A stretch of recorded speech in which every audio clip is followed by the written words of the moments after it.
Tax के बारे में पूरी तरह से समझने के लिए हमें इसकी ऐतिहासिक पृष्ठभूमि को समझने की जरूरत है। मैं टैक्स के इतिहास को जानने की जरूरत है।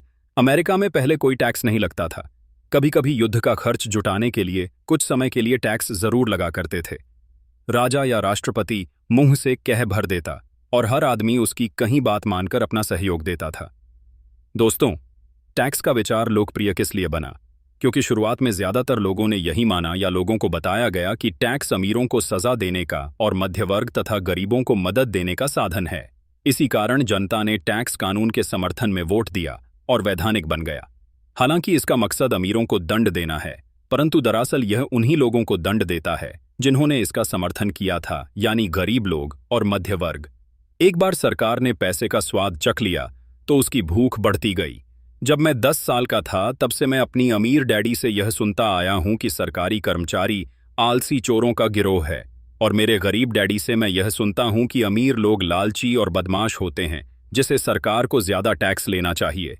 दोनों ही विचारों के पक्ष में तर्क दिए जा सकते हैं। मेरे लिए यह बहुत मुश्किल था, क्योंकि एक तरफ तो मैं शहर की सबसे बड़े उद्योगपतियों में से एक के लिए काम करता था, और दूसरी तरफ जब मैं घर आता था तो वहां मेरे डैडी होते थे जो एक नामी सरकारी नेता थे। यह तय करना आसान नहीं था कि कौन सही बोल रहा है और किसकी बात पर मुझे भरोसा करना चाहिए। परंतु आप जब टैक्स के इतिहास का अध्ययन करते हैं, एक दिलचस्प पहलू सामने आता है। जैसा मैंने कहा कि टैक्स का लागू होना सिर्फ इसलिए संभव हो सका क्योंकि जनता को यह भरोसा दिलाया गया कि अमीर लोगों से पैसे वसूल कर गरीबों में बांटा जाएगा।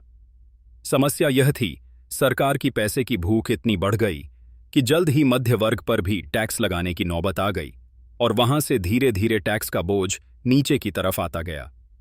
दूसरी तरफ अमीरों ने इसे एक मौके की तरह देखा।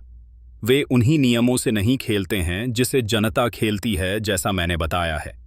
अमीर पहले ही कारपोरेशन के बारे में जानते थे जो पानी के जहाज के दिनों में लोकप्रिय हुए थे। अमीरों ने हर समुद्री यात्रा की संपत्ति के जोखिम को सीमित करने के लिए कॉरपोरेशन का उपयोग किया। अमीर लोग हर समुद्री यात्रा के लिए पैसा जुटाने के लिए कॉरपोरेशन में अपना पैसा डालते थे। फिर यह कॉरपोरेशन न्यू वर्ल्ड में खजाने की खोज के लिए नाविक को भर्ती करता था। अगर जहाज डूब जाता था तो नाविकों जान जाती थी, परंतु अमीर लोगों को सिर्फ इतना ही नुकसान होता था कि उनका वह पैसा डूब जाता था जो उन्होंने उस समुद्री यात्रा के लिए दिया था।